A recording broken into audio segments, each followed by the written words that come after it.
Empezamos con lo que sería placas planas.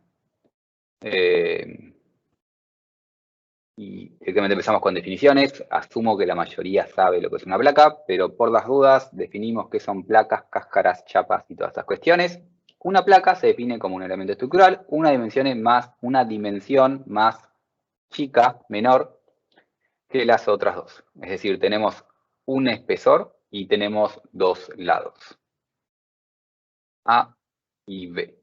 Voy a llamar al lado A al menor de los dos y H a el espesor, que es mucho menor que los otros, que las otras dimensiones.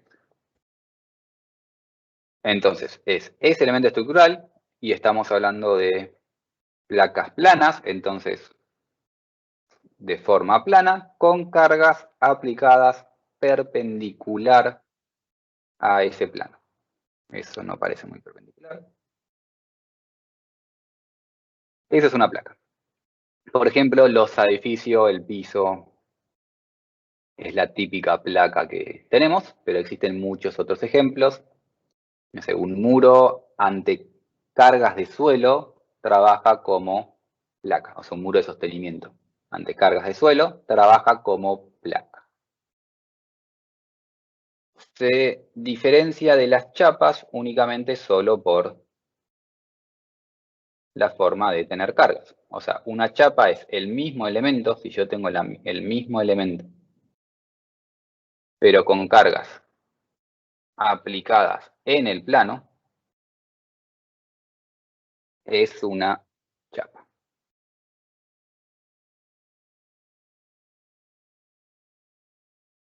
El muro que dije antes, ante cargas de suelo, trabaja como placas, ante su peso propio, trabaja como chapa. Las chapas ya las vimos en este curso. Cuando vimos el estado plano de tensiones, vimos básicamente las chapas. Esto es el caso de estados planos de tensiones. Las cargas están aplicadas en el plano y generan tensiones únicamente en ese plano. La placa ya no es un estado plano y complementa eso que tenemos ahí. Y si llegamos a tener un elemento que tiene todo esto en conjunto, se los conoce como cáscaras. Esto en realidad es una cáscara.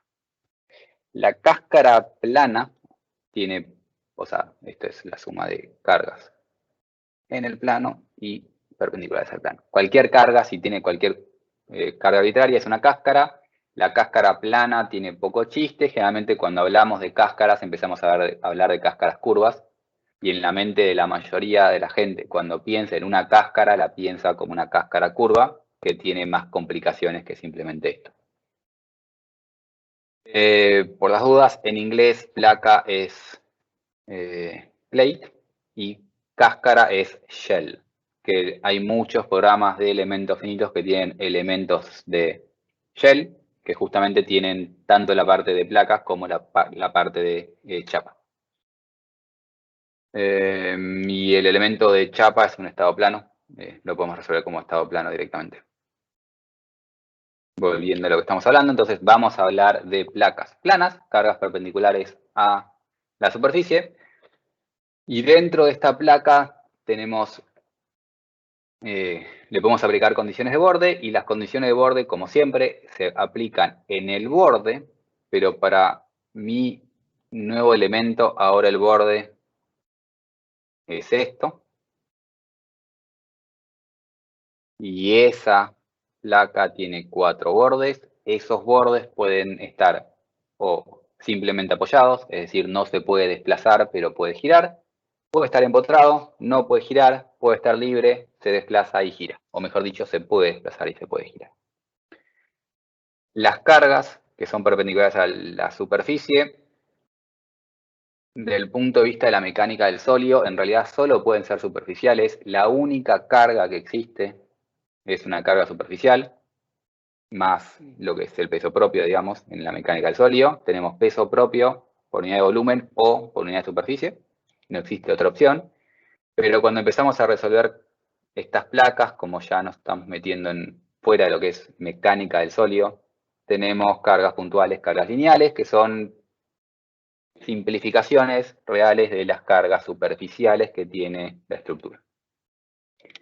Siempre perpendiculares a la superficie. Dentro de esta definición de placa nos vamos a limitar a cierto rango.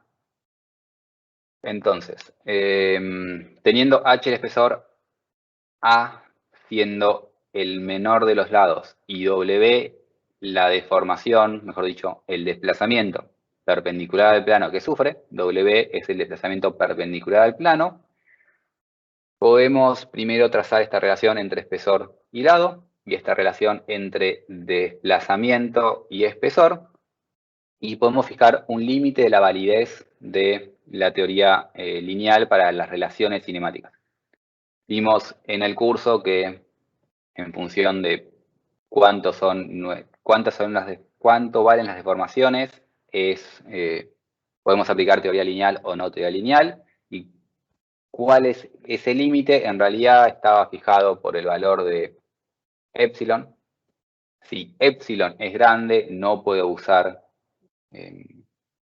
teoría lineal, pero decir que epsilon es mucho menor que algún valor, por ejemplo, voy a sacar el mucho por ahora, y decir que epsilon menor a 5% es lineal, como es difícil establecer cuánto valen las deformaciones, o no estamos acostumbrados cuando calculamos estas estructuras, calcular la deformación, en vez de hablar de que la deformación debe ser pequeña, se suele describir que los desplazamientos, W, deben ser pequeños en comparación a las dimensiones de la estructura. Y los vamos a escribir como que W debe ser pequeño en comparación a H y debe ser menor a algo para establecer esa linealidad, para poder tomar como válida la teoría lineal, y no depende únicamente de H, depende de A, depende de B, depende de todas esas dimensiones, y podemos establecer un límite en donde esas relaciones son lineales. Lo otro que podemos empezar a establecer son límites en los cuales mi placa es una placa, porque claramente si este espesor no es mucho más pequeño que el ancho, no puedo asumir esto como una placa. Entonces, si vemos este límite acá, relación entre espesor y ancho, mientras más grande es el espesor, más cerca estamos de un elemento sólido.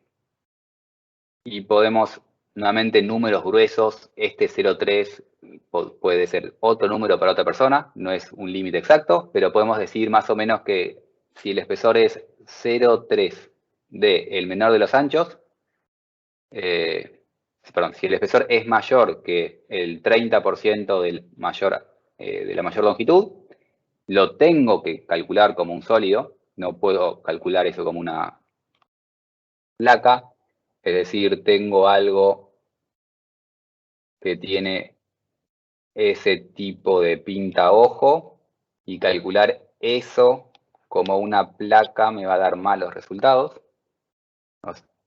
A ojo más o menos eso tiene más de 0,3 veces el ancho. Esto, si lo calculo como placa, me da malos resultados. Si estoy entre 0,1 y 0,3, voy a tener que usar teoría de placas gruesas. Teoría de placas gruesas va a ser más o menos equivalente a lo que es teoría de Timoshenko. Voy a tener que tener teoría que tenga en cuenta la deformación por corte. Esto es equivalente a lo que era en barras cuando pensábamos una ménsula y veíamos que esta era la longitud y después tenemos las dimensiones de la barra. B, si la longitud era muy pequeña, no podía calcular eso con Bernoulli. Si los anchos, el espesor de la placa es muy grande en comparación a la longitud, no voy a poder tomar simples hipótesis equivalentes a Bernoulli para la placa y voy a tener que usar teoría de placas gruesas. Si el espesor es pequeño, sí voy a poder hacer algo similar a lo que se llama Bernoulli para placas, y es lo que está acá explicado como placas delgadas. Entonces, Espesor muy pequeño, placa delgada. Espesor más o menos grande, tengo que usar una teoría que tenga en cuenta estas deformaciones por corte. Y si el espesor es demasiado grande, ya no puedo seguir asumiendo que es una placa, porque el modelo me va a dar mal. Es más o menos común que la gente, cuando tenga estas dimensiones, dice, bueno, está bien, agrego una deformación por corte y listo.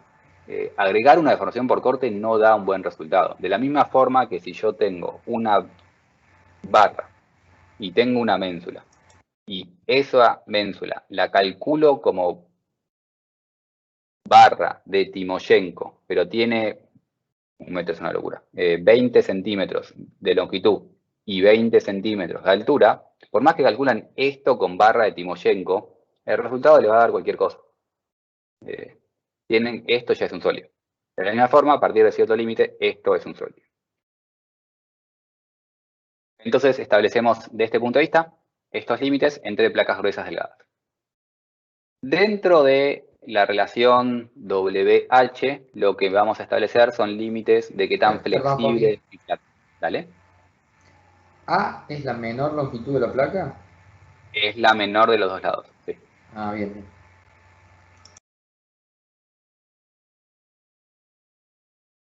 O sea, en realidad, esto lo puedes establecer para ambos lados, pero como es la menor longitud, es la crítica, vamos a decirlo. Comparamos el espesor con la más chica. Deberíamos compararlo con ambos.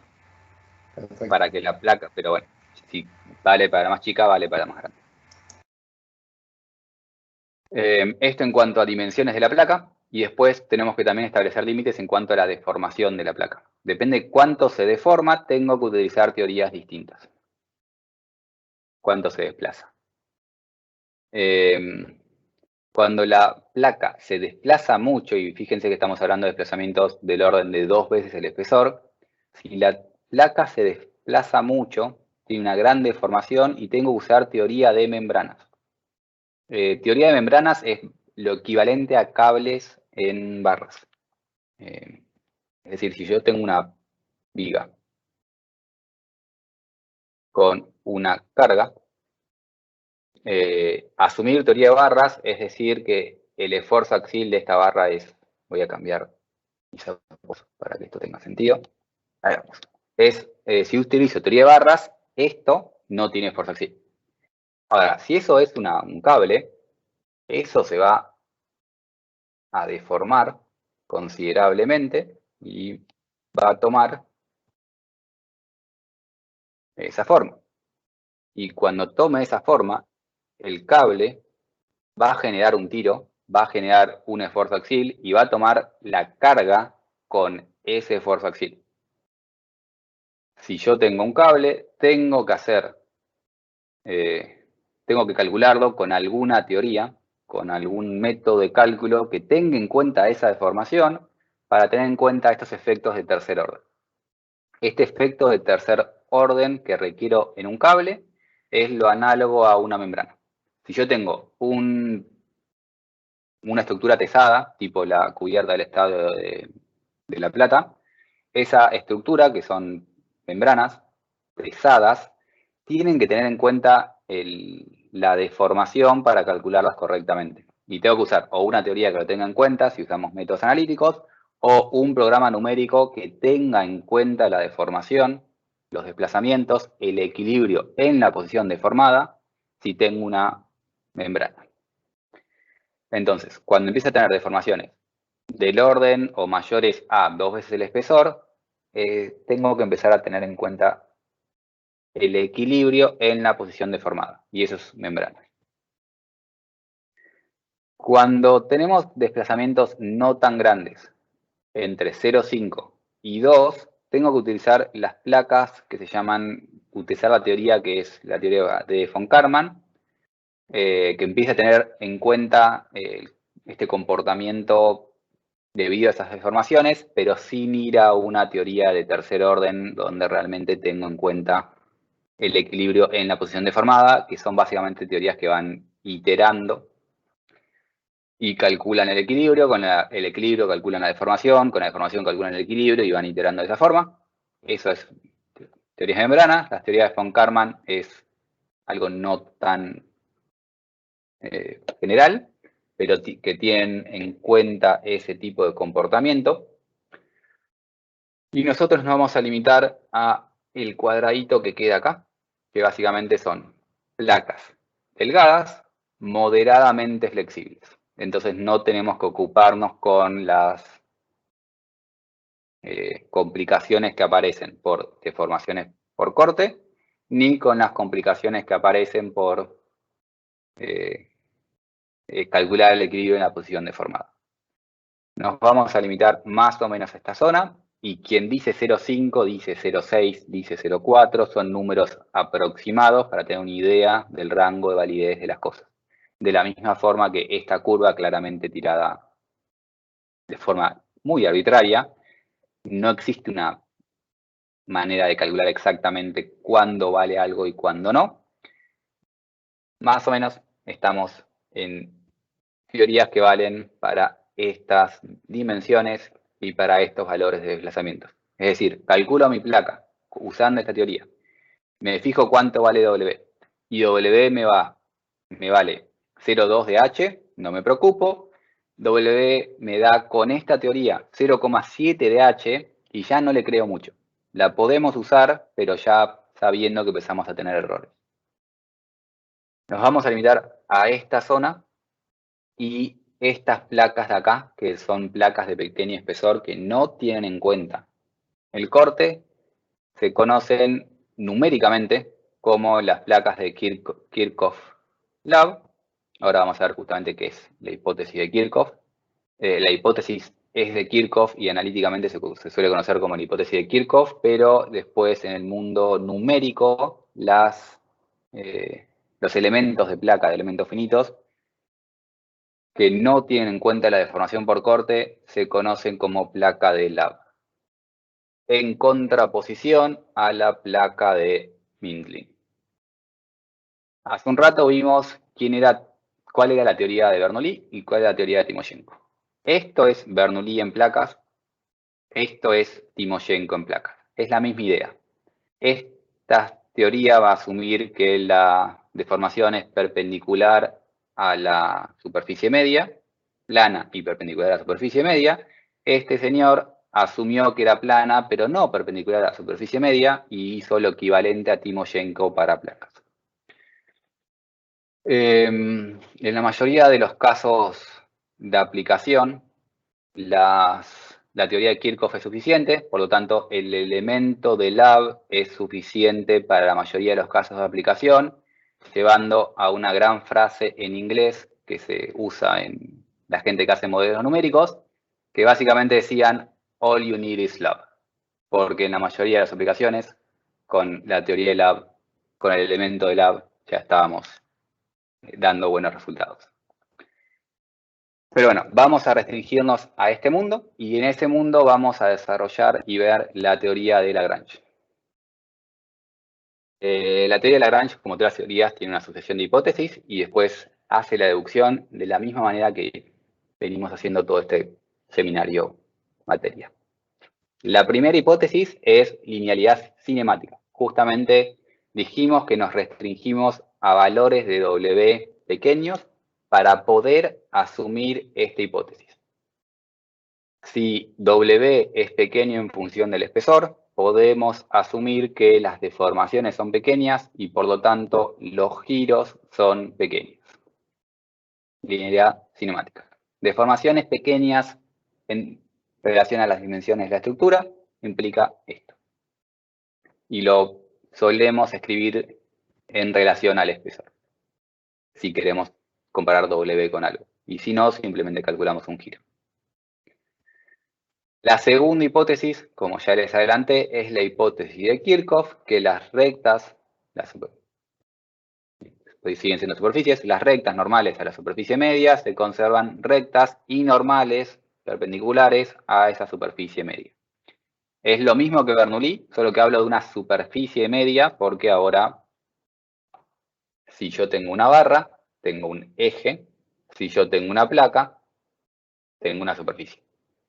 Cuando esto se deforma, cuando esta sábana se deforma, la superficie media se deforma y asumo que algo que era perpendicular acá gira, pero sigue siendo perpendicular a esa superficie. Me salió muy difícil el dibujo ese, pero bueno, esa perspectiva es difícil de dibujar. No creo que valga la pena intentar dibujarla correcta. Y hablamos de recta porque lo podríamos plantear para, digamos, superficies, pero nos va a servir más plantearlo como recta. O sea, tal vez sí vale la pena hacer un pequeño dibujo más claro.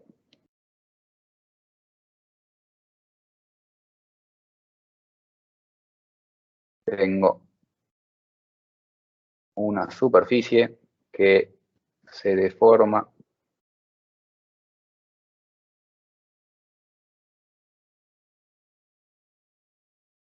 de esa forma. Tengo una superficie media que cuando se deforma esa superficie media. Y cualquier recta que era recta y perpendicular a esa superficie media se mantiene recta y perpendicular a la superficie media. Cualquier recta quiere decir que ahí agarré justo la de esquina porque es más fácil de dibujar, pero acá, en ese punto, también hay una recta que va a girar de alguna forma y mantenerse perpendicular a esa superficie media. Eso es la hipótesis de Kirchhoff. Y al asumir esa hipótesis,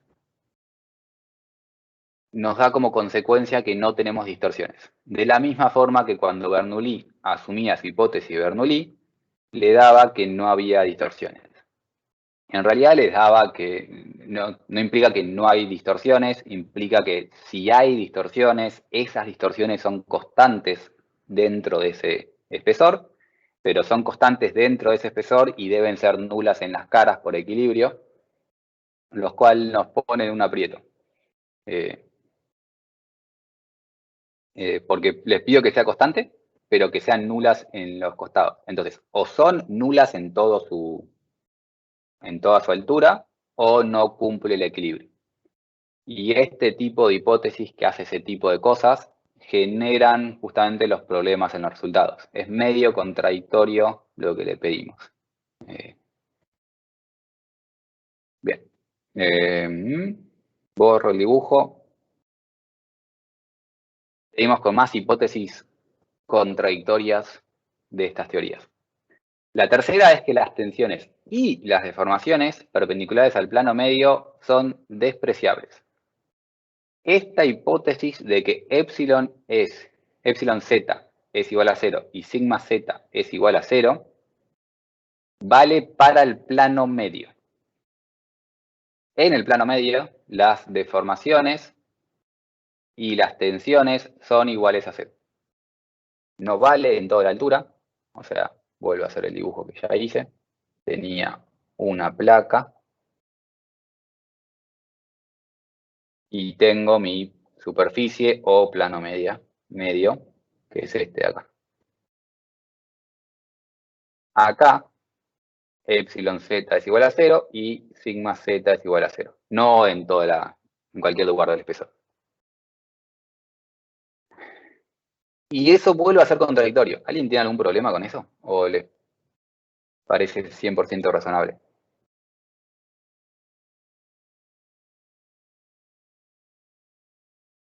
Este es un caso de estado plano de tensiones o un caso de estado plano de deformaciones. Ese punto, no la placa, ese punto. Ambos. No se ¿Puede puede. ser ambos? No. No se puede. Estamos asumiendo que es estado plano de deformaciones y estado plano de deformaciones, y no se puede. Es algo que no puede ocurrir matemáticamente. Estamos haciendo un elemento que tiene en su formulación algunos problemas. Esto tiene ese problema y esto tenía el problema que dije antes. Le pido que sea constante, pero que tiene que ser nula en los costados. Y entonces, pero pará, si no hablé mucho de Kirchhoff, pero esto creo que sí lo vieron en grado bastante bien. El corte genera taus. Pero si le pido que tau es constante, eso quiere decir que ese corte genera un tau constante. Pero el tau constante debe ser nulo en los costados, en los extremos. Entonces, no me cierra la teoría. O es constante o es nulo en los extremos. No puedo tener ambas cosas. Y le estoy pidiendo ambas cosas acá. Y le estoy pidiendo tanto estado plano de tensiones como deformaciones acá. Estoy pidiendo cosas que no se pueden lograr. La razón que esto sigue funcionando, por más que le esté pidiendo esas cosas, es porque la realidad es que no van a dar 0, pero estos números dan muy pequeños, al igual que esto no me va a dar 0, pero me va a dar muy pequeño. Entonces esas contradicciones no van a generar un problema en los resultados, siempre y cuando sean pequeños. La siguiente hipótesis es que el plano medio es indeformable en su plano. Es decir, este plano se deforma, no voy a hacer el mismo dibujito por quinta vez. Cuando se deforma, con esa curva, mantiene su longitud en dirección X y en dirección Y. Y entonces eso quiere decir indeformable en su plano. Se curva, pero no se alarga ni se acorta. En su plano para z igual 0. La tapa de arriba y la tapa de abajo sí se pueden alargar y achicar. Y se van a alargar y achicar porque, y ahora sí hago el dibujito simplemente viendo una cara y no el 3D. Esto puede hacer esto, por ejemplo. No se alarga ni se acortan, esos puntos quedan quietos, pero bueno, arriba se acortó, abajo se alargó. La placa puede tener epsilon x. Lo que no puede tener es el plano medio. Bien, estas son las hipótesis de la teoría y con estas hipótesis ya podemos avanzar y deducir la teoría de Lagrange. Y la manera de deducir esta teoría es la misma, que tiene los mismos ingredientes que cuando deducíamos la teoría de Airy para estados planos, la misma que hicimos. ¿Qué más hicimos?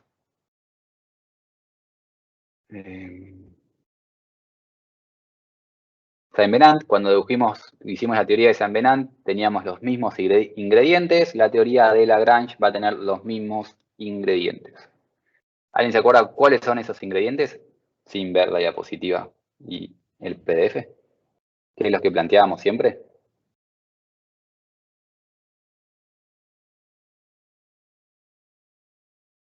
Cuando hicimos ID o hicimos Saint-Venant, ¿qué planteábamos? O sea, no la ecuación, sino la idea.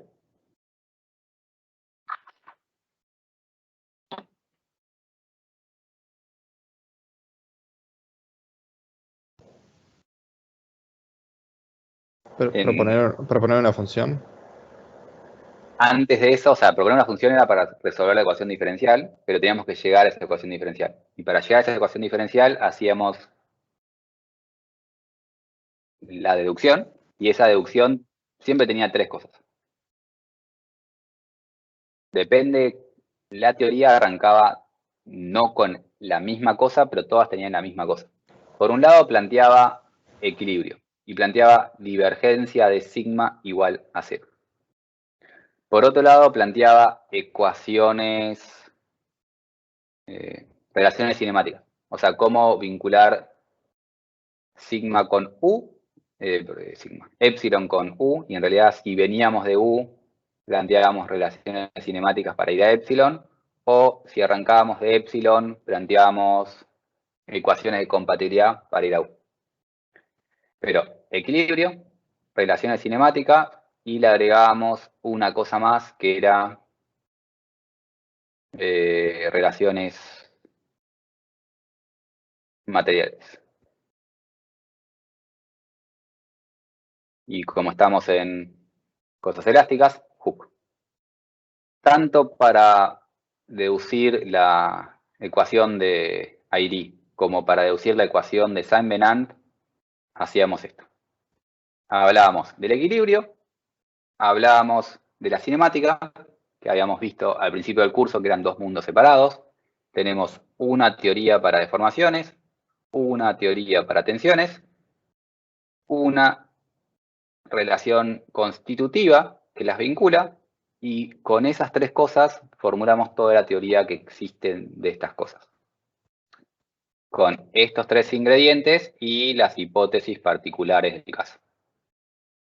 Esto va a ser exactamente igual como cualquier cosa que planteen de teoría matemática de la elasticidad.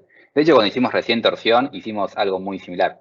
Planteamos relaciones cinemáticas, solo que en torsión, en las barras, queda todo medio escondido, porque en las barras ya no vamos al epsilon.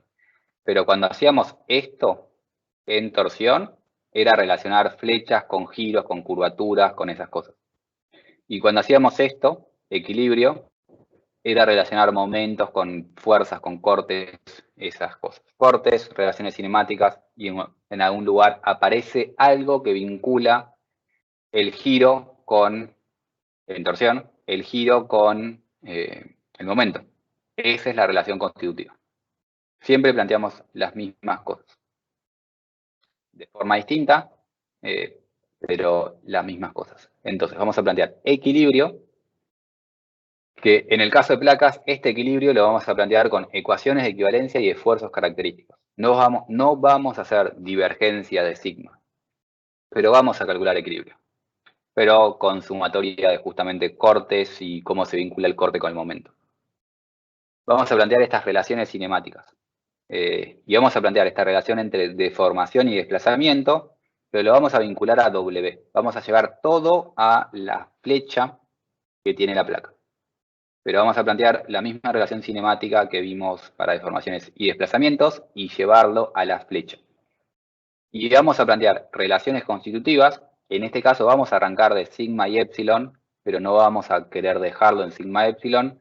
Lo queremos transformar en una relación material que vincule momento con la curvatura. Entonces, lo que era divergencia de sigma va a ser esfuerzos característicos. Cómo se relaciona el corte y el momento.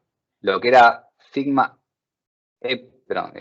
epsilon, W, lo voy a llevar todo a W, porque solo voy a calcular W. Y la parte constitutiva la voy a llevar a momento curvatura, porque justamente esto lo tengo en función del momento y yo quiero calcular momentos. No voy a querer calcular las tensiones. Eventualmente sí, pero bueno, voy a expresar todo en función del momento y de W, básicamente.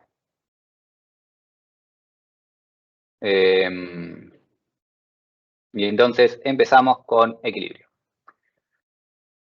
Antes de empezar con el equilibrio, hablemos de cuáles son nuestros esfuerzos característicos en la placa. Esto no es equilibrio, estas son definiciones de cómo definimos corte, momento, momento torsor. Lo que tiene nuestro sólido es sigma. Nuestro sólido tiene tensiones. Agarro un cubito de mi sólido, de diferencial X, diferencial Y y todo mi espesor, pero bueno, agarro un cubito de mi sólido y mi sólido tiene en la cara X, sigma X, tau XZ, tau XY. Esto es simple equilibrio de un cubo diferencial. En la cara Y, sigma Y, tau XY, perdón, tau IX, tau IZ. Esto es un cubo diferencial como veíamos en las tensiones. Y después estas tensiones, que es lo que realmente tiene el sólido, lo vinculamos con ecuaciones de equivalencia para hablar de esfuerzos característicos que no son, que son menos reales, tal vez, o para el sólido menos importante, pero para nuestra teoría mucho más importante, que es cómo calculamos cortes y momentos. El corte, como en barras, no es más que la integral del tau, solo que ahora no la vamos a integrar en el área. Hago un pequeño paréntesis. Creo que la mayoría vio placas en algún lugar del grado, pero la gente que vio placas se va a aburrir un poco, la gente que no vio placas le va a servir. Cuando tenía mi barra, yo tenía tau en ese área, y en una barra el corte era la integral de ese tau. Ese es el corte en dirección Z.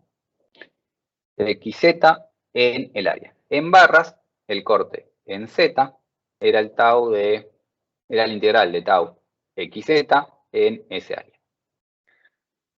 En placas ya no voy a calcular la integral en el área, la voy a integrar únicamente en el espesor. Eso me da que este corte era una fuerza, este corte es una fuerza por unidad de longitud. Y hago esto porque ya no tengo un área. En la barra tenía un área porque tenía una única dimensión. Cuando voy a la placa no voy a poder hablar de un área que tiene la placa. Entonces lo tengo que calcular por unidad de longitud. Y tengo un corte por unidad de longitud, que es este tau integrado en esta altura. Y eso es el corte X. Llamo corte X a el corte en dirección Z que tiene la cara X. Todos mis cortes van a ser en dirección Z. Ahora, como mi carga es perpendicular al plano, esa carga genera cortes en dirección Z y el corte X no es el corte en dirección X, es el corte del plano X. Corte del plano X siempre en dirección Z. Lo mismo QI. QI va a ser el corte que tiene esta cara, el corte del plano Y, que sigue siendo en dirección Z. Entonces, nomenclatura totalmente distinta a barras. QX es el corte del plano X, QI el corte del plano Y, y ambos son kilonewton por metro. Algo similar va a pasar con el momento. Borro, mejor no borro por las dudas, borro parte y borramos lo que es el corte.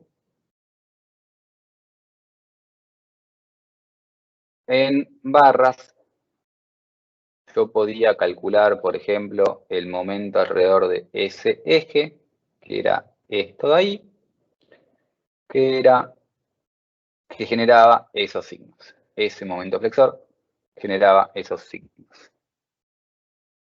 Lo mismo voy a tener, o algo análogo voy a tener en la placa, pero ahora este momento que estoy intentando dibujar acá, o sea, el momento que hace esa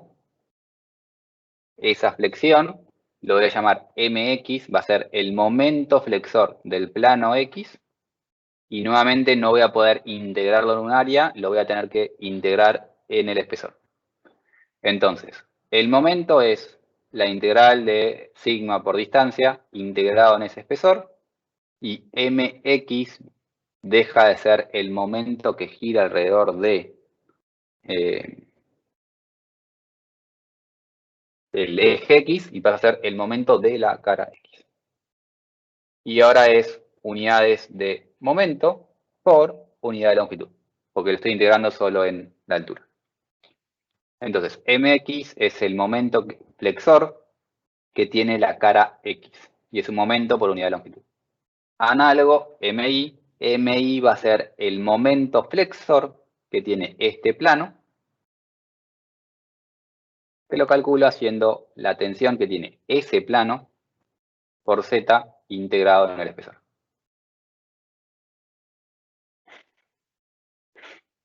Bien, eso es el momento flexor. Mx, Mi son momentos flexores que ya no son alrededor de X o alrededor de Y, son el momento del plano X. Lo otro que vamos a hacer es definir el signo del momento, no según los ejes, sino según dónde traccionan. Definimos momentos flexores positivos de esa forma. Cuando tracciona la fibra de abajo, ya no veo cómo giran las manos y empiezo a girar con el dedo pulgar y todas esas cuestiones. Defino momento positivo como tracción abajo. Momento I positivo es lo que busco acá. Flexión del plano I que tracciona abajo. Lo único que nos queda pendiente es... ¿Qué color uso? Vamos a usar el negro. Es el torsor. Esto que vimos recién es el análogo a la flexión de barras, con una manera distinta de definirlo. Lo que nos falta definir es la torsión. Y la torsión para estas cosas ya no es alrededor del eje de la barra, es alrededor de estos ejes. Y entonces tendría esa torsión, digamos, que lo dibujo como vectorial. O sea, esas dos cosas que dibujé en negro son la misma cosa, solo que uno intentando dibujar cómo gira y el otro dibujando el vector, momento. Y eso es torsión en la cara X. Esa torsión en la cara X también la puedo tener en la cara Y. Y por equilibrio, esas dos torsiones deben ser iguales. O sea, este MX, esa torsión del plano X es igual a esa torsión del plano Y. Y la llamamos MXY. Y justamente se calcula integrando esta tau, por ejemplo, esta tau y X para el plano Y en la altura. Es como, no sé si todo el mundo lo puede ver, pero esta tau y X justamente genera una torsión de este estilo. Y creo que lo puse de sentido equivocado, ¿no? Acá está bien o acá está mal. ¿La puse bien o la puse mal? La puse signo negativo, les pido disculpas. Este está mal, ahora lo corrijo. Y este está mal a medias. Bien, pongamos lo que es positivo y no cualquier cosa. Ese vector está bien, pero ese vector gira de esta forma.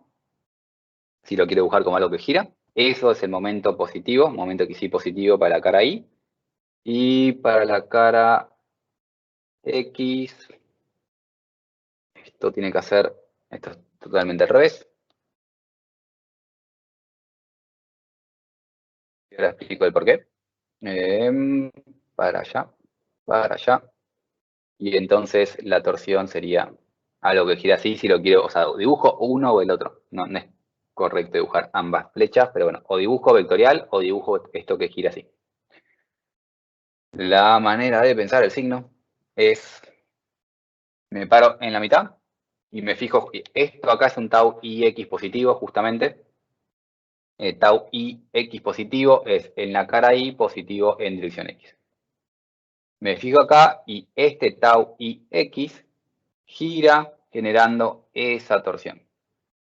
Y esa es la torsión positiva de la cara Y, que es lo que dibujé acá, esa torsión. Entonces, esto es la torsión positiva en la cara Y.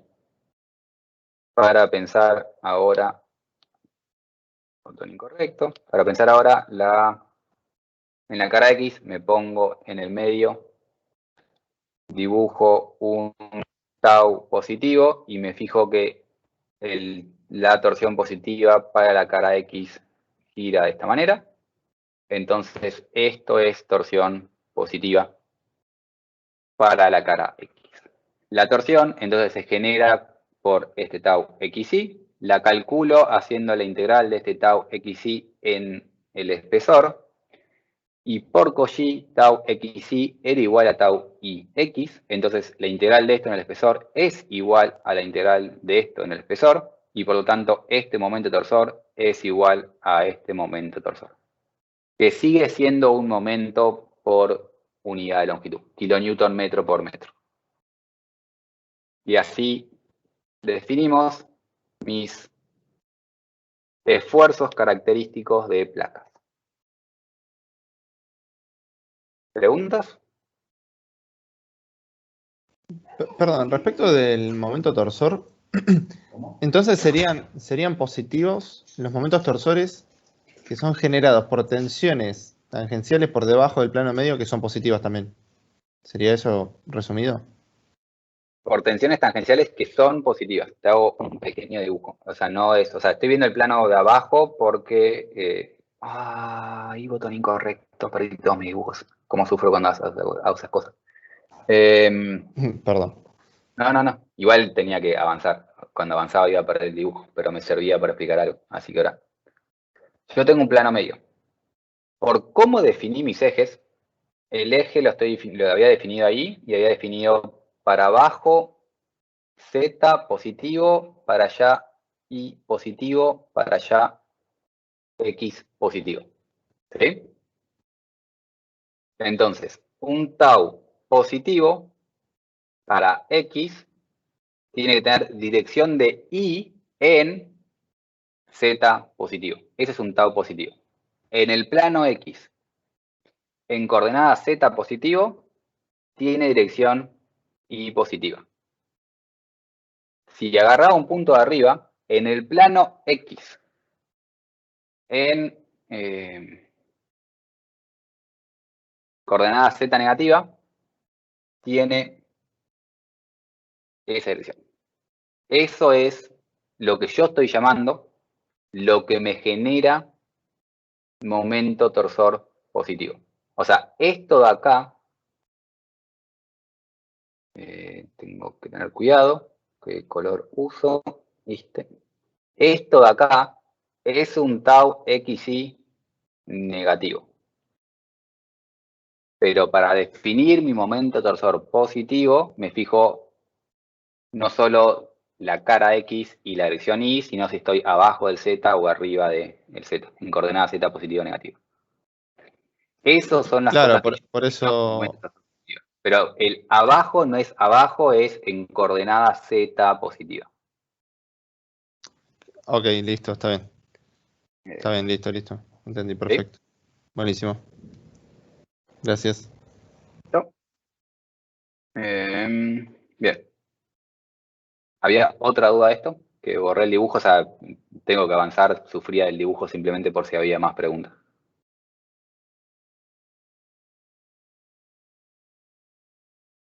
Sabiendo lo que son cortes, momentos flexores y momentos torsores para la placa, que es distinto de lo que es para una barra, puedo hacer mi diagrama de cuerpo libre, que era el mismo diagrama que en una barra hacían. Hago analogías con barras porque asumo que en la mayoría de la mente de la gente es más fácil ver barras, por lo menos es en mi mente. Antes hacíamos corte, corte, y ese corte que generaba un momento se equilibraba con un diferencial de momento de este estilo, y empezamos a hacer todos esos análisis cuando hacíamos análisis de barra. Poníamos el corte en I, el corte en Z, relacionábamos momentos con flexores, eso que hicieron en barras, vamos a hacer lo mismo en la placa. Y por simplicidad de dibujo, acá dibujo los cortes y acá dibujo los momentos, pero la realidad es que todo esto tendría que estar al mismo tiempo superpuesto en un único dibujo. Pero si lo dibujamos todos juntos, se enchastra el dibujo. Pero todo esto ocurre al mismo tiempo, de la misma manera que todo esto ocurría al mismo tiempo. Lo estoy separando por simplicidad. Y digo estoy porque me hago cargo del trabajo de otro. Tendría que haber dicho esto a lo largo de todo el curso. Muchas de las diapositivas anteriores de clases que di previamente en el seminario, se las robé a Alejo Friso. No se las robé, le pedí prestado a Alejo Friso sus diapositivas en muchos casos. Y en este caso le pedí a Agustín Bertero, que tenía una clase de placas, los dibujos. Entonces, en realidad, Agustín Bertero prolijamente dibujó acá cortes y acá momentos por simplicidad. Todo esto ocurre uno arriba del otro porque el equilibrio se da por la suma de estas cuestiones. Así que gracias Agustín, gracias Alejo, y seguimos adelante. Sobre esto vamos a hacer equilibrio de fuerzas y equilibrio de momentos. Entonces, empezamos viendo esto de acá y hacemos equilibrio de fuerza en dirección Z. Entonces tenemos, por un lado, la carga y por otro lado, los cortes. como tengo únicamente carga en dirección Z, tengo únicamente corte en dirección Z. Y el corte tenemos el corte que se define positivo para abajo en la cara X positiva, y por lo tanto el corte positivo en la cara X negativa va para arriba. Si acá tengo un corte de cierto valor, acá tengo que tener ese corte más la variación que tiene el corte en este diferencial.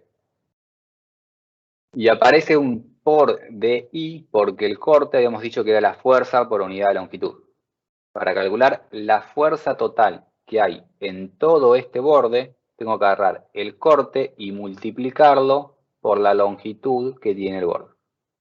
Entonces, esta es la fuerza que está en este borde. Y en el borde de este lado tengo esa fuerza más la variación de la fuerza por la dimensión que me corrí. Esto es una aproximación de Taylor de primer orden de cómo varía el corte.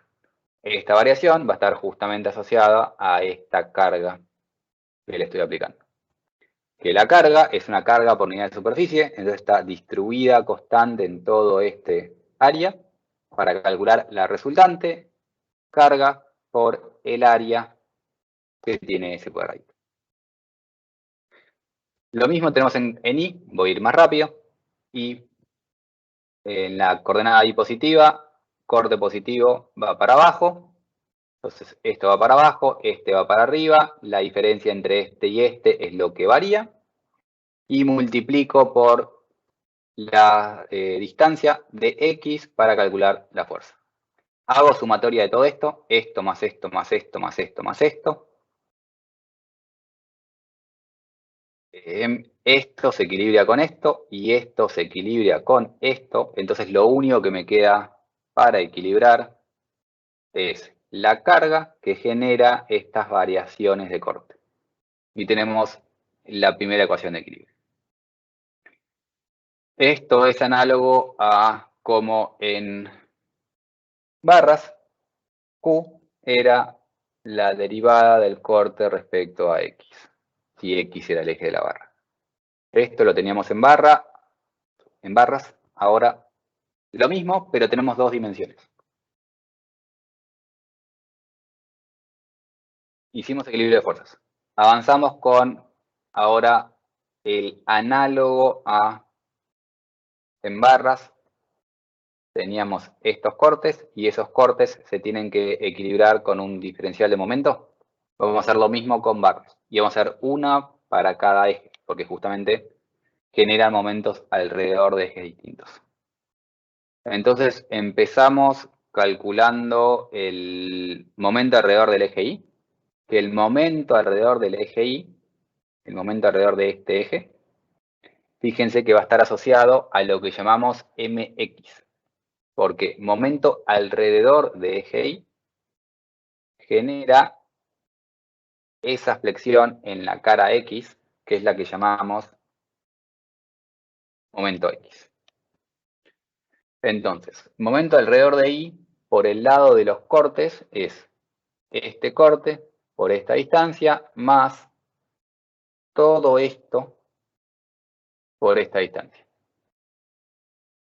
Que le voy a tener que sumar el momento en X, que nuevamente está multiplicado por este diferencial, porque el momento es momento por unidad de longitud, por la longitud, momento total de esta cara, más el momento este, y después le tengo que sumar la torsión, porque lo que es torsión en la cara Y está justamente girando de esta forma. Momento alrededor de Y es flexión para la cara X, pero es torsión para la cara Y. Entonces voy a tener que sumar estos cortes por estas distancias, más este mx, más todo este término, más todo este término, y me da esa expresión. Y ahora les pregunto a ustedes, Claramente cuando dije todo esto tenía mucho más que estos tres términos. Porque acá tengo 1, 2, 3 para esta parte. Acá tengo este y este.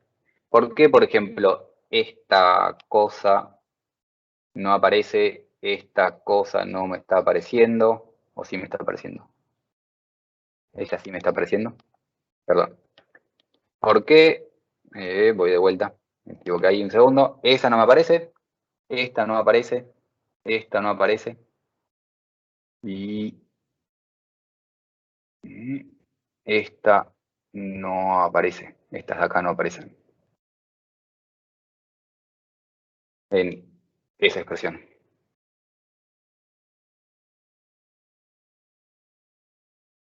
¿Están equilibrando? Esta se está equilibrando con esta y esta se está equilibrando con esta. Entonces, cuando la sumo, se van. ¿Y por qué no me aparece este término? Es de segundo orden.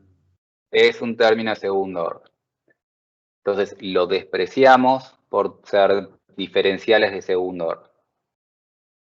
Si queremos hacer la deducción completa, ponemos toda esa suma de cosas, notamos que esto se equilibra entre sí, y esto lo despreciamos por ser término de segundo orden, resultando en la cuenta que está ahí abajo. Deberíamos hacer lo mismo para la otra dirección y hacer este corte por esta distancia más todo esto por esta distancia, despreciando esta parte, más este MI que se equilibra con este MI y solo me sobrevive la variación, más esta torsión con esta torsión que se equilibra y solo sobrevive esta variación y me queda lo mismo para momentos alrededor de X. Lo único que deberíamos hacer, estoy avanzando medio rápido, no porque estoy apurado, sino porque no me parece que vale la pena empezar a hacer paso por paso de un equilibrio de fuerzas y de momentos. Llegamos a esta expresión y con estas expresiones podemos, por ejemplo, de la de arriba, llegar a que P más la variación del corte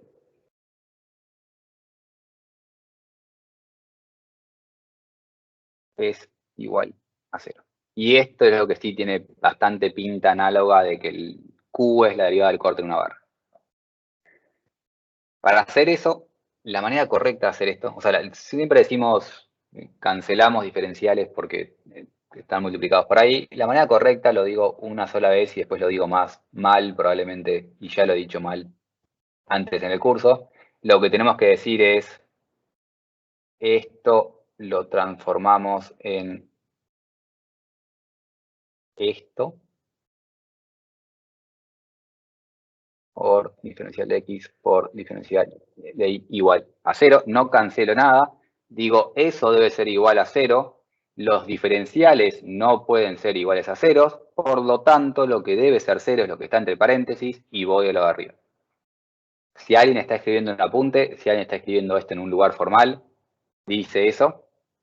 Cuando hacemos cuentas, empezamos a decir, tachamos diferenciales. Y cuando tachamos esos diferenciales, tenemos lo que me vincula la variación de corte con P y cómo se vinculan estas variaciones de momentos con Q. Análogo a barras, pero ahora tengo dos cortes y acá tengo dos momentos.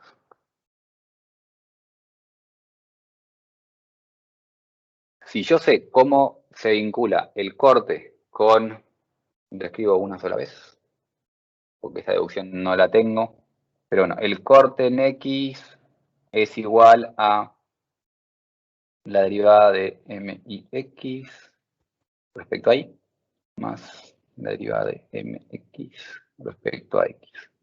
Por lo tanto, la derivada del corte x respecto a x, esto no está en la diapositiva, lo escribo para que se entienda cómo hago la deducción o cómo, de dónde sale lo que voy a escribir en un segundo. La derivada del corte respecto a x es la derivada de mxy respecto a y respecto a x más la derivada de mx respecto a x dos veces. De acá sale eso. Derivo respecto a x y me da esta expresión. ¿Por qué derivo respecto a x? Porque lo que voy a hacer, lo que tenemos que hacer, es calcular esto para ponerlo ahí adentro. Entonces, de esta expresión podemos ver cómo varía el corte respecto a x. Ponerlo acá adentro. De esta expresión podríamos ver cómo calcular la variación de q respecto a y formar una ecuación diferencial que ya no me vincula carga con cortes, sino que me vincula la carga con los momentos. Y esa es la ecuación diferencial que quiero llegar. Una ecuación diferencial que me vincula la carga y los momentos flexores y momentos torsores, porque al final de la historia yo quiero llegar a una expresión que esté en función del momento y en función de las curvaturas. Entonces estoy llevando todo a momentos. ¿Se entiende? Sí. ¿Se entiende? O sea, borro y... Vale. Federico, o sea, juntamos las tres ecuaciones para dejar todo en función de momento, digamos, y de la Exacto. carga. Exacto. Bien. Entonces borro y hago eso con la magia del PowerPoint de esta forma. Junté todo para dejar todo en función del momento y la carga. Y eso, ¿a qué ecuación de barras es equivalente?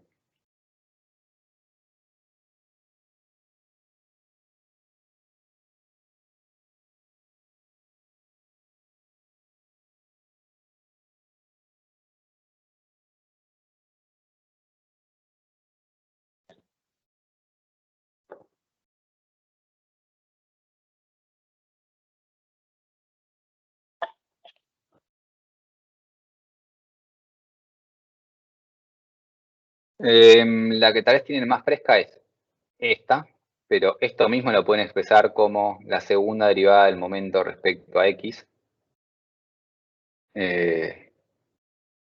porque después esto continúa para llegar justamente a la ecuación diferencial de barra. Esta expresión me vincula el momento con la carga. Y nos vamos acá porque no tiene nada que ver. Entonces tengo una expresión que me vincula el momento con la carga. ¿Cuál es la ecuación diferencial de barras? Que ustedes conocen como la ecuación diferencial de barras, de flexión en barras.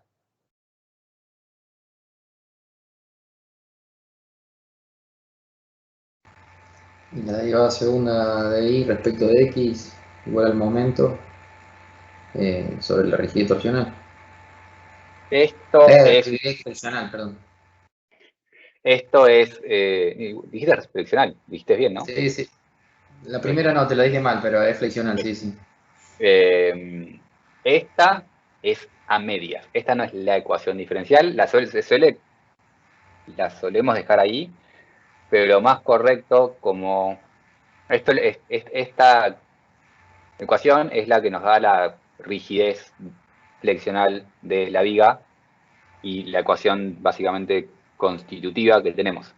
Pero la ecuación diferencial no puede estar en función del momento. El momento no es la condición de borde. La condición de borde es Q. Entonces, la ecuación diferencial tiene que estar en función de Q, de las condiciones de borde. Y el momento no es una condición de borde, generalmente. En función de Q. ¿Cómo Bueno, escribimos eso? G igual la derivada cuarta sobre por I. Creo que dijiste Q igual la derivada cuarta. Y acá hay un J, un EI. claro, claro, porque es derivar dos veces. Q es derivar dos veces el momento. Claro, esa es mi ecuación diferencial Está correcta bien. porque está en función de mi condición de borde, que es Q. Q es un dato del problema. Dato del problema implica condición de borde. Y a esto quiero llegar en barras. Ahora estoy en este momento, o sea, recién hicimos esto para placas. Me falta hacer esto, que es la parte constitutiva, y con esas dos cosas juntas hacemos la ecuación diferencial. Por ahora hicimos 1. Ahora tenemos que avanzar sobre 2 para eventualmente llegar a eso. Y avanzar sobre 2, fíjense que aparecen dos cosas en 2.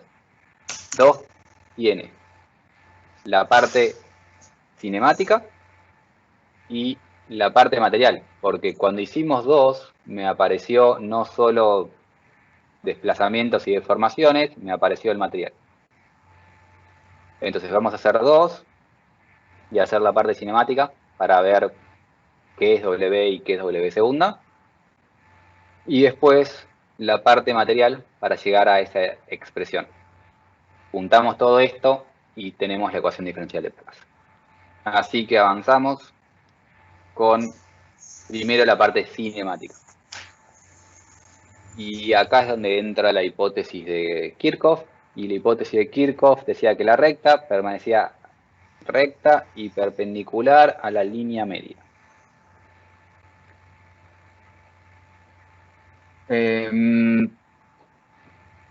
Vamos a estar ahí.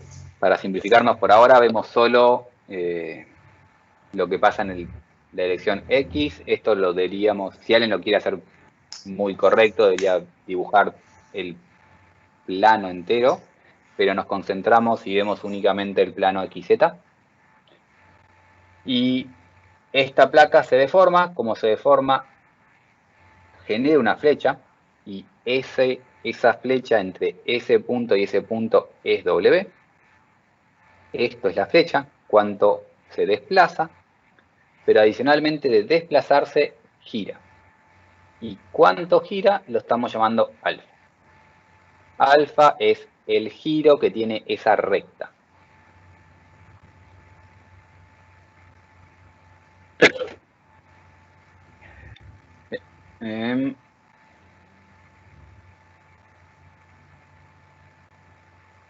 Es el giro que tiene esa recta.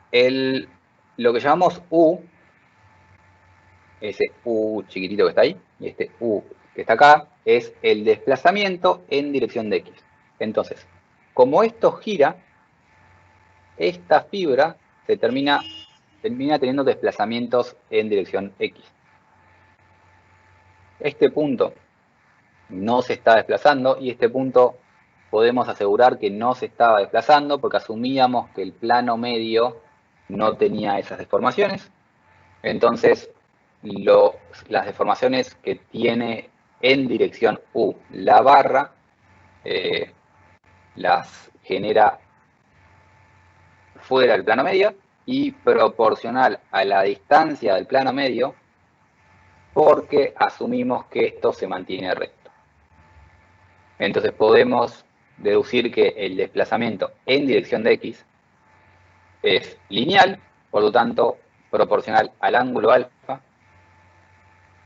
Entonces, en primer lugar decimos que U en realidad es Z por alfa, en realidad no es por alfa, por la tangente de alfa, porque estamos haciendo una relación lineal asumiendo que, por hipótesis de que la recta permanece recta. Relación lineal en función de este ángulo. Lo siguiente, si estamos en pequeñas deformaciones con linealidad cinemática, este ángulo va a ser pequeño y lo podemos vincular con W porque, tal vez debería empezar por ahí, W es lo que desciende cada punto, pero ese W lo puedo plantear para cualquier fibra y justamente cuánto gira una sección no es más que la derivada del desplazamiento respecto a la coordenada X. Esto es lo mismo que en barras. El giro que tiene una sección es la derivada de un desplazamiento respecto a la coordenada. Da un segundo para barras y ahora lo vemos cualquier cosa para la placa. Pero esto es W. La derivada de W respecto a X me da justamente la tangente de esa deformada. Entonces, la derivada de W respecto a X me dice cómo va girando esa sección. Es lo mismo en este caso. SU en realidad lo deberíamos... SU, perdón. El ángulo alfa en realidad es este ángulo. O mejor dicho, la derivada de W respecto a X es este ángulo. La tangente al plano media. Pero este ángulo alfa es igual a este ángulo alfa. Entonces puedo vincular U con ese giro, y ese giro es igual a la derivada de W respecto de X,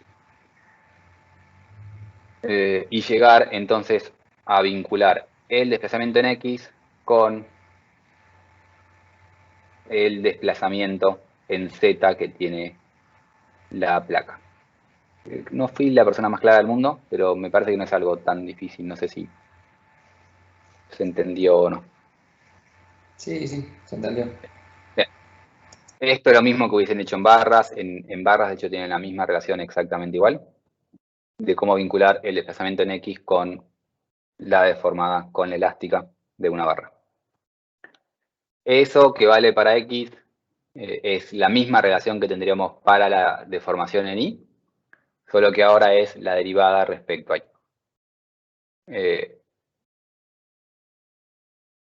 Entonces, vinculamos los desplazamientos en X y los desplazamientos en Y con los desplazamientos en Z. Todo esto porque vamos a querer llevar justamente las relaciones diferenciales en función de W y no de X, de U y de B. Dicho todo esto, ahora sí empezamos a hacer relaciones cinemáticas, y ahora sí las relaciones cinemáticas son las mismas relaciones cinemáticas que planteábamos para cualquier sólido en cualquier circunstancia.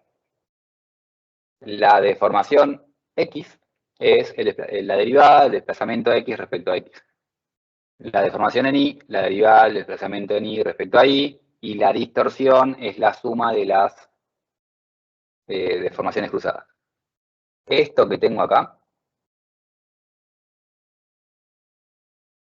son las relaciones cinemáticas que venimos usando desde el principio del curso. Lo único que le agregamos es que ahora expresamos U en función de W, y a las relaciones cinemáticas clásicas las expreso en función de W. Nuevamente, esto es desde la clase 2 de esta materia, simplemente las expreso en función de W.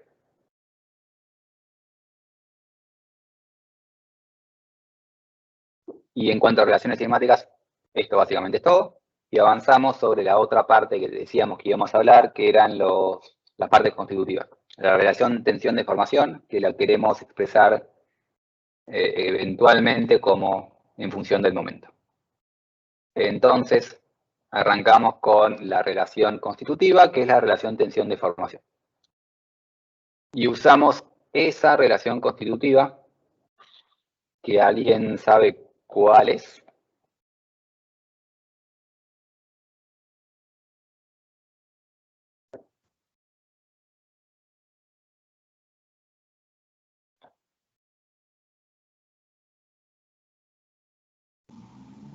Material elástico lineal. Y es un estado plano, porque lo achiqué a un Claro. caso particular. Esto es el estado plano de tensiones. Habíamos dicho que tanto sigma z como epsilon z eran 0, que era incompatible, pero estamos usando estado plano de tensiones, entonces usamos, como sabemos que sigma z es 0 y que no había distorsiones, y si no hay distorsiones en z, eso quiere decir que tau xz y tau iz son todos ceros. Usamos la relación constitutiva para material elástico lineal de Hooke en el caso de estado planos de tensiones, que es esta que tenemos ahí. Eso que entonces está en pantalla es la misma ecuación, la misma matriz que vimos en estados planos. Lo único que hacemos es, a la matriz de estados planos, reemplazamos las deformaciones por las deformaciones que tenemos nosotros para nuestras placas. Agarramos las ecuaciones que vimos en la diapositiva anterior y reemplazamos epsilon por lo que teníamos antes. Y llegamos a una expresión que ahora vincula tensión con desplazamiento en X. Ahora, yo dije que no quería una relación de tensión-deformación. Yo quiero llevar esto a una relación en función del momento. ¿Cómo vinculo esto con el momento? ¿Qué es lo que vinculo con el momento?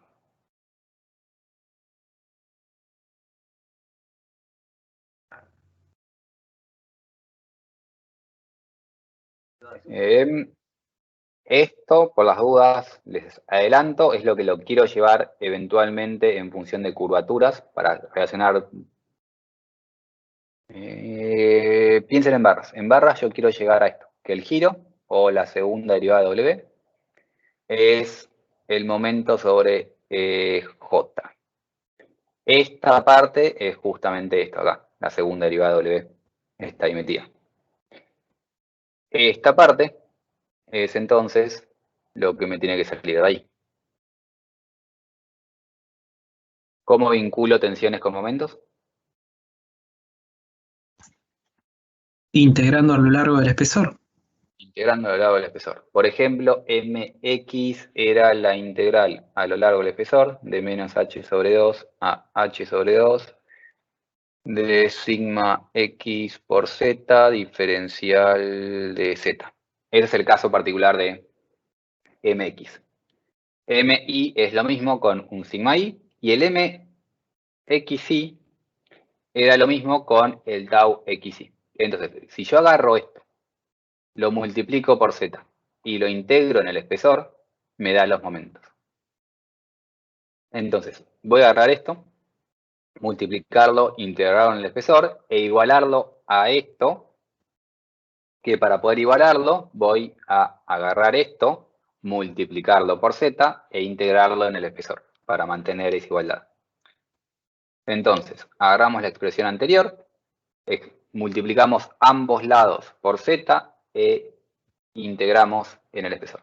Y llegamos a esta relación que ahora sí me vincula los momentos con la segunda derivada de W. Lo único que hice es multiplicar por z ambos lados y puse esa integral en el espesor. Y veo una expresión que me vincula momentos con segunda derivada de W. Lo que tengo que hacer ahora es integrar esto, que por las dudas, este diferencial de z formalmente tenía que estar afuera, porque tengo que multiplicar todo y integrar todo, o sea, ese diferencial de z estaba acá, pero tenemos un w que depende de x y de y. Y después los parámetros materiales no dependen de las coordenadas, entonces lo único que me terminaba dependiendo de la coordenada z era la coordenada z, y esa integral quedó ahí. Lo único que tengo que integrar es z. Integrar z es hacer z al cubo sobre 3 evaluado entre menos h sobre 2 y h sobre 2. Y cuando hago esa integral, me queda, acá me falta un menos, me queda h al cubo sobre 12. O sea, integro z al cuadrado, integral simple, me queda h cubo sobre 12, entonces me queda una relación que es el momento por h cubo sobre 12 por la matriz constitutiva que da el estado plano de tensiones por curvatura. Y eso me vinculaba los momentos con las curvaturas. Todo esto queda más prolijo si lo escribimos de esta forma. Y todo este pedacito acá, que es h cubo sobre 12 por esto, lo llamamos D. Y D es lo que se conoce como la rigidez de las placas. Este parámetro D es lo que se conoce como rigidez de la placa. Todo esto es análogo al I de barras. Esto es la rigidez en barras por I. La rigidez en placas es E por este h cubo sobre 12, que tiene pinta de una inercia. La inercia de un rectángulo es altura al cubo por ancho sobre 12. No hay un ancho porque estamos calculando todo por unidad de longitud. Entonces, este pedacito tiene pinta de inercia, es prácticamente la inercia, pero adicionalmente tenemos metido ahí adentro a Poisson. Porque ahora la rigidez de la placa depende de Poisson. En una barra no estaba sucediendo. No solo eso, sino que cuando queremos ver, por ejemplo, el momento flexor en X, el momento flexor en X no solo genera curvaturas en X, sino que también genera curvaturas en Y. O sea, el momento en Y genera curvaturas, podemos decir que el momento en X genera curvaturas en X o en Y, o al revés, ver que, por ejemplo, una curvatura en X genera tanto momentos X como momentos Y. Flexiona ambos planos. Para visualizar esto, veamos un ejemplo de, por ejemplo, una placa, y esa placa se deforma de esa manera. Lo que está en violeta es la deformada, y estoy usando, por ejemplo, este sistema de coordenadas. Y en esa placa, ¿qué momentos o qué curvaturas tenemos mejor? ¿Cuál es la curvatura que existe? ¿Existe W respecto de X, segunda derivada de W, o segunda derivada de W respecto de Y?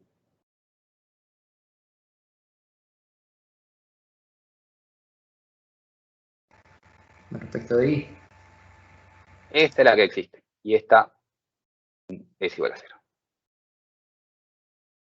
Cuando arman esta,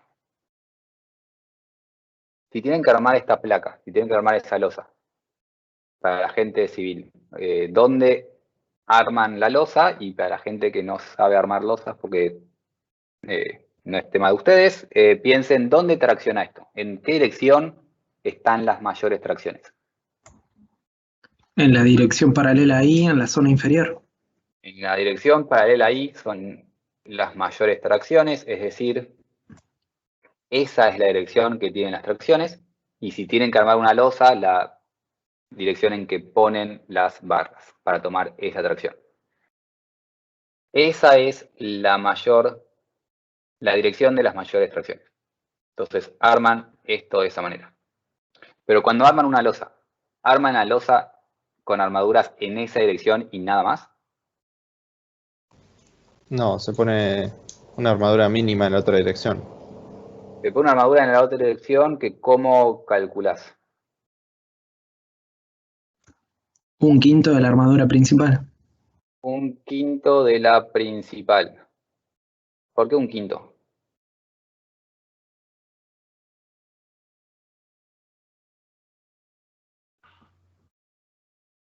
¿Porque nos dice un reglamento un quinto? Es una razón, pero... No, es muy similar al coeficiente de Poisson, ¿no? O sea, Es Poisson. Esto no es un quinto. Eso ocurre porque esta curvatura genera momento en ambos planos. Te va a generar momento en Y y momento en X. Te va a generar un momento en Y, que ahora volvemos a la expresión, va a estar multiplicado por un 1, y un momento en X que está multiplicado por un Poisson. Vas a tener que armar para este momento en una dirección y armar para este momento en la otra dirección. Ambos momentos, ambas direcciones están solicitadas. Yo tengo curvatura únicamente en Y, digamos, o sea, solo la derivada de Y respecto a, la derivada de W respecto a Y es distinta de 0, pero esa derivada, esa curvatura genera momentos en ambas direcciones. Vuelvo a la expresión, borro el dibujo. Yo tenía esto, y eso genera un momento en X que es menos D por 1 por derivada de W respecto a Y. y un momento en I que es menos D por Poisson. No estoy haciendo mal, se me invirtieron las cosas. Mx es Poisson y acá por 1 por derivada de W. Esta curvatura me genera este momento y acá pongo la armadura principal y me genera un momento en la otra dirección que es Poisson veces esa curvatura. Si yo tengo una losa y dimensiono barras, le pongo Poisson veces. Si yo tengo una placa de metal, la tracción que tenía en esa dirección verde es 5 veces más alta que la tracción que me va a aparecer en la dirección naranja, no me acuerdo qué usé. Y ahí está cómo está acoplado ahora esta curvatura con ambos momentos. O sea, ¿y por qué ponemos esa armadura de repartición que es ese 1/5? Es Poisson, pero Poisson en hormigón es 0,2. Dale. Está muy claro y matemáticamente clarísimo. Ahora, físicamente no veo por qué aparecería ese momento. Ahora iba a eso. Bien, ¿yo qué tengo? Tengo esto así, que se quiere curvar. Horrible ese dibujo. Voy a alargar un poco esto mejor para tener un poco más de espacio.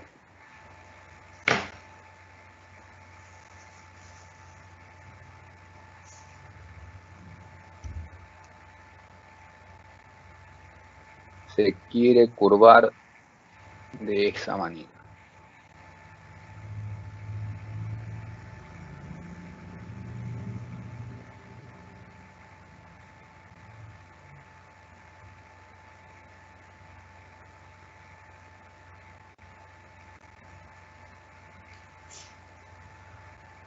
Me acabo de dar cuenta que lo dibujé al revés de la curvatura que había hecho en el dibujo anterior, pero bueno, no importa. Sí, pero se entiende. Quiere curvar.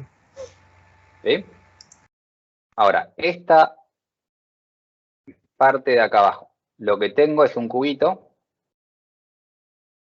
y ese cubito lo estoy alargando porque lo estoy traccionando. Y cuando esto se alarga así, se alarga y se mantiene como un cubito.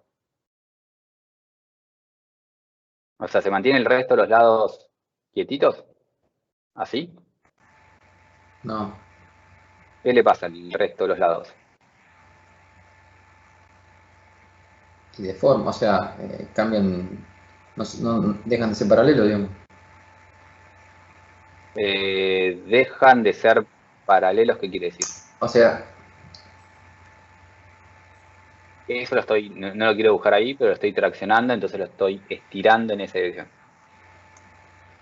Se bueno, contraería en la dirección transversal. Claro, en la otra se contrae, exacto. Claro.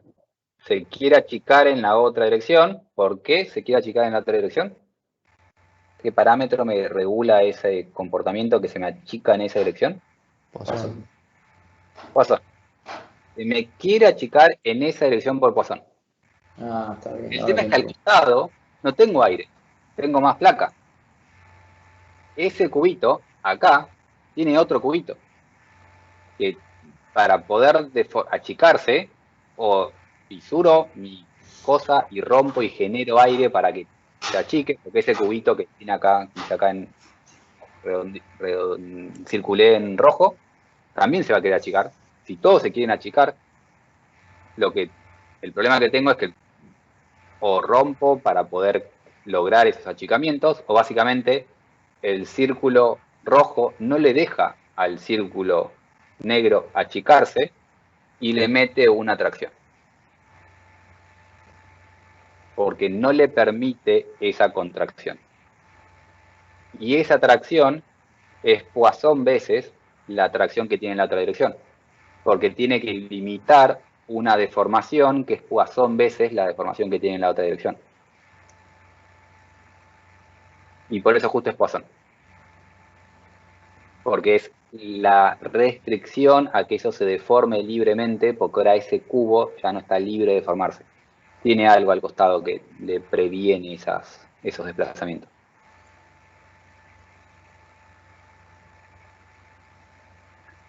¿Se entendió eso? Sí. Bien. Y ahora vemos también por qué la rigidez depende de Poisson.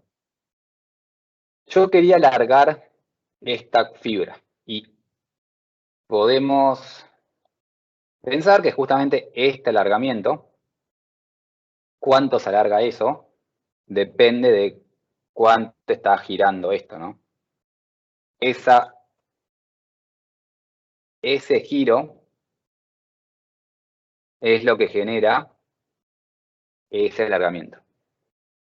Entonces, la fibra abajo, como estaba haciendo esa deformación que tengo arriba en violeta, se está alargando abajo. Y si no hubiese Poisson, eso se alargaría y se achica en la otra dirección. Pero como tengo Poisson, ahora aparece acá una atracción que no permite ese movimiento.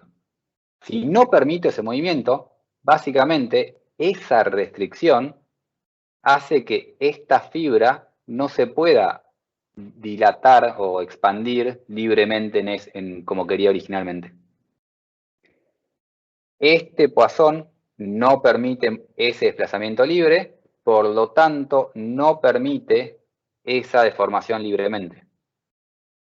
Poisson me volvió al elemento más rígido, porque restringió que se deforme en otra dirección. Si no se puede formar en la otra dirección, no se puede formar tanto en esta, entonces no puede girar tanto, entonces el elemento es más rígido. Y cambia la rigidez por Poisson.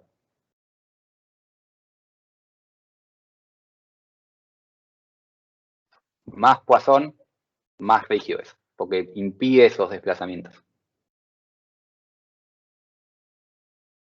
¿Se entiende? Ahora, así Sí. todo con eso, el elemento, que si vos lo cortás, digamos, paralelo al lado que no está siendo curvado, digamos, sigue siendo un elemento recto, a pesar de que tenga un momento aplicado, digamos, un momento interno, resultante de todo eso. Sí. Está bien. Listo. Sí. Acordate que la deformación ya no es sigma.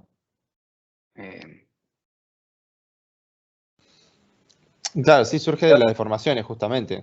No es Del sigma lado- sobre epsilon, es sigma sobre E menos sigma I por Poisson sobre E. claro. Que esto sea igual a 0 no quiere decir que esto sea 0. Claro, tal cual.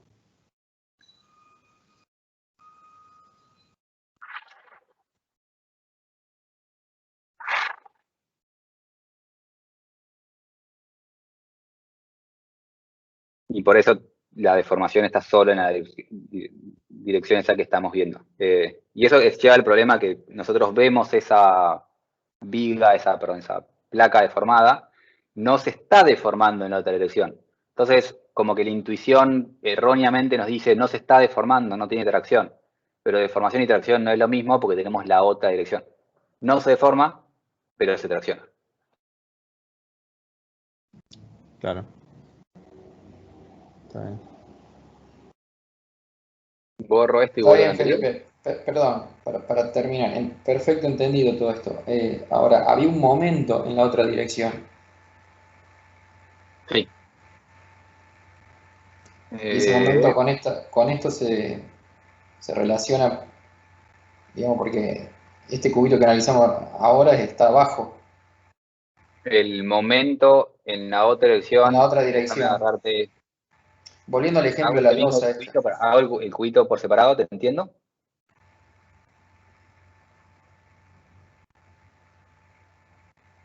En la otra dirección hay un momento que es Así decís, esa cara tiene un momento. Ese momento me estás hablando. Sí. Sí, porque nuevamente hay un sigma. Sigma X no es 0. Entonces ahí hay un sigma. En realidad el cubito no tiene un momento, hicimos un enchastre. El cubito tiene tensiones. Yo hice un enchastre, no los culpo a ustedes. El cubito tiene tensiones, el cubito no tiene momentos, así que borro mi cubito. Y ahora lo que tengo que dibujar es un pedazo de mi... Es un cachito de placa. Un cachito de placa. Y ahora sí no hablamos de cubitos. Está bien, porque abajo tendremos tracción y arriba compresión. Claro, exactamente. Listo, está bien. Lo voy a dibujar para que quede, pero es lo que dijiste vos. La parte de abajo entonces tiene esto, la parte de arriba tiene eso, mi cachito de placa, y ese es el momento flexor que tiene esa cara. Está bien, perfecto. Entiendo. Porque abajo, estoy analizando la parte de abajo traccionada. Arriba tendrías lo mismo comprimido en la otra dirección. Sí, no, está claro. Está ahora, perfecto.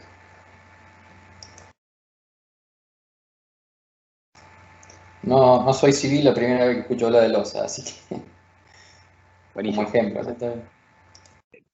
Me pongo más contento si alguien que no vio una losa entiende esto, mi trabajo está terminado. Esto mismo es para cualquier placa. O sea, en mi mente voy mucho a losas porque tiene un montón de aplicación, o lo más común es un piso. El piso trabaja así, tracción abajo, entre comillas, armás abajo. Pero no, el balcón tracción arriba, armás arriba. Y siempre estas armaduras, en todos los reglamentos, te aparece ese un quinto y no suelen decirte de dónde sale el quinto. Es Poisson. Pero lo mismo aplica obviamente una placa de metal. Si vos el piso lo haces de metal con una placa, le pasan estas mismas cosas. Es todo lo mismo. Sí, Hablo seguro. mucho de armaduras y esas cosas porque mi mente va a eso, pero bueno. Y lo otro es que me gusta intentar justificar de dónde salen algunas cosas de los reglamentos para no poner un quinto, porque es un quinto, ponemos Poisson veces, no un quinto de. Igual ya eso sería dato curioso. El Poisson del hormigón es más parecido a 0,10, ¿no? Que 0,20. No, es más bastante cercano a 0,20. Ah, sí. Depende del Listo. hormigón, pero estamos en 0,20. El tema es que después si tenés en rango elástico, si se fisura, te baja. ¿Viste las inercias disminuidas por rigideces? Sí.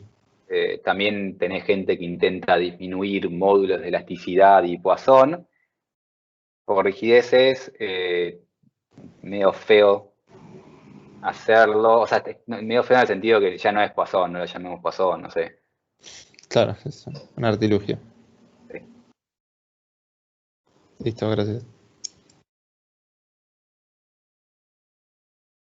Bien, borro el dibujo, porque lo borro por siempre, y vimos esto recién, porque hay un Poisson veces ahí y porque hay un Poisson veces acá. Este Poisson habla de cómo esa rigidez aumenta debido a este efecto. Y esto acá habla de cómo una curvatura genera momento en ambas direcciones.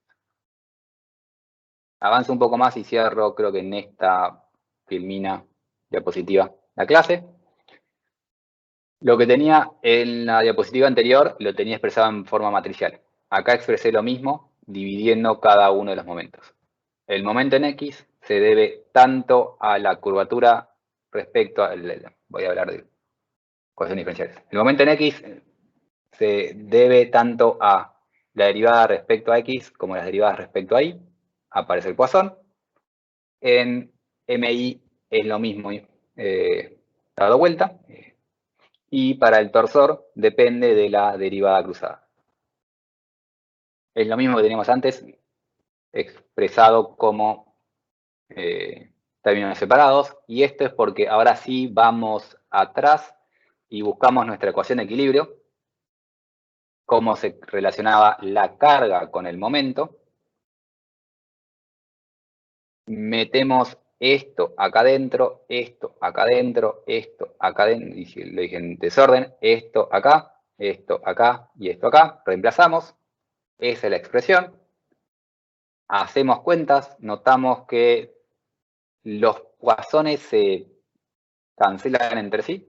Es decir, esta expresión de acá depende de Poisson, esto depende de Poisson y esto depende de Poisson, pero cuando metemos todo acá, todos esos términos multiplicados por Poisson se empiezan a cancelar, que lo vemos acá abajo. Esto es simplemente, esto se expande a esto, voy a recuadrar distinto, esto se expande a esto, y esto se expande a esto, y vemos que los términos que tienen Poisson se cancelan entre sí, y llegamos a esta expresión. Así tenemos una expresión que me vincula la carga con la derivada cuarta de W. En barras, Q era derivada cuarta de W sobre J, y derivada cuarta era sencillamente derivada cuarta, porque derivaba respecto a una sola dirección, el eje de la barra. En la placa tuve que derivar respecto a X, tuve que derivar respecto a Y. Me quedó una expresión un poco más complicada, porque tengo derivadas con respecto a las dos direcciones que tiene ahora mi elemento. Entonces tengo algo más complicado. Pero esta cosa complicada es lo que se conocía como el bilaplaciano, que habíamos mencionado en algún momento la primera clase de todo este seminario. Esto se llama bilaplaciano, que es nabla a la cuarta. Nabla, les recuerdo, era el operador gradiente, que es derivada de W respecto a X, derivada de W respecto a Y, que tenía propiedades tensoriales. Esto es nabla. Nabla por nabla, me daba el laplaciano, que era la divergencia del gradiente, el laplaciano de laplaciano, bilaplaciano, llegamos a esta expresión que se escribe compacta con esto. Y laplaciano de W es igual a P sobre D. Vuelvo a escribir la de barras, W cuarta, la derivada cuarta, y laplaciano a la 4, 4 veces derivé, era Q sobre EJ. Y habíamos visto cómo este D tenía tanto la parte de, era E por la inercia de la placa en sí. Lo vamos a escribir. D era E por la inercia de la placa, inercia de un rectángulo, sin el ancho, pero dividido 1 menos mu al cuadrado. Inercia, pero modificada por Poisson, porque ahora Poisson afecta la rigidez de la placa, porque una dirección se acopla con la otra. Esto es el análogo de esto, que es la ecuación diferencial de placas. Esta era la ecuación diferencial de barras, esto es la ecuación diferencial de placas. Y ya que estamos, esto era cómo relacionar momentos con Ws, que se complicó un montón esa parte, que antes era directamente el momento de la segunda derivada de W, que es lo que me habían tirado inicialmente. O sea, cuando me hablaron de barras, me habían tirado esto como la ecuación de barras de Bernoulli. Esto, en barras, se complicó bastante en todo eso para placas, pero es la misma expresión. Y acá me pasó lo mismo. Se me complicó un poco eso, pero es la misma idea. Esta deducción que hicimos recién para coordenadas cartesianas vale lo mismo para cualquier otro tipo de sistema que quiera utilizar. O sea, estoy usando ejes cartesianos, pero lo podría escribir en polares, lo podría escribir en cilíndricas, tal vez más feliz, porque tengo el z, que es la dirección del espesor. Hacer la misma deducción, y hay muchísimos libros que vuelven a hacer todo esto de vuelta con coordenadas polares para llegar al mismo resultado textual. Derivada cuarta de W, perdón, nabla a la cuarta de W igual a P sobre D. Si estoy en polares, nabla es simplemente la derivada respecto a ρ la derivada respecto a tita. Eso es nabla para polares y expanden eso y lo pueden escribir en coordenadas polares. En el apunte, nuevamente siempre para estas cosas refiero al apunte de la Universidad Tecnológica de Tucumán, porque me gustó ese apunte. Está desarrollado toda la deducción completa independiente para polares, pero es básicamente lo mismo. Equilibrio, relaciones cinemáticas, relaciones constitutivas, las juntamos, llegamos a ecuación diferencial del problema. Para la clase de hoy lo dejamos acá, para intentar llegar a algo que cierre. La clase que viene seguimos en cómo relacionar esto con tensiones, cómo relacionar esto con si tenemos un material no isótropo y un par de ejemplos de cómo resolvemos esto, porque esto no tiene solución sencilla. Esto, fíjense, ya no tiene una solución tan sencilla. En barra postulaba un polinomio, proponía, mejor dicho, en barras proponía un polinomio y despejaba condiciones de borde. Acá en placas no es tan sencillo como propongo un polinomio, porque la matemática se complica y genera que la resolución analítica de placas no sea sencilla y sea particular de algunos casos.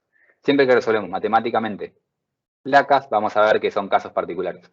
Y otra razón más de por qué me gustan los métodos numéricos, todos los métodos analíticos sirven para casos particulares. Sirven para verificar y comprobar métodos numéricos, que es importante verificarlos, pero siempre suelen ser resultados particulares o resultados con muchas hipótesis en sí. Así que vamos a ver un par de ejemplos analíticos para ecuaciones, para resolver la ecuación diferencial de placa.